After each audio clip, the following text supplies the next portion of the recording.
ki Şah İsmail Çaldıran dövüşündeki məğlubiyyətdən sonra dərin sarsıntı keçirir və bu onun sonunu getirir. Mənbələrdə Şahın qorxmaz, cəsur və çox güclü bir sərkərdə olduğu yazılır.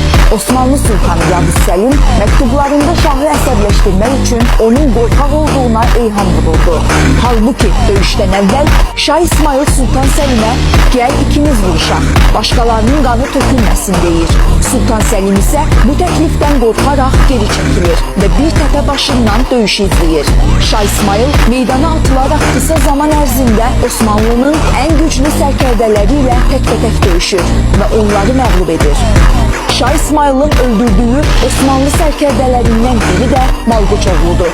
Hakkında nağıllar yazılan, filmlər çəkilən Malkoçoğlu Osmanlı ordusunun ən güclü sərkərdələrindən idi. Osmanlı mənbələri Şah İsmail'in döyüş zamanı Malkoçoğlu'nu qılınc zərbəsi ilə iki yerə böldüyünü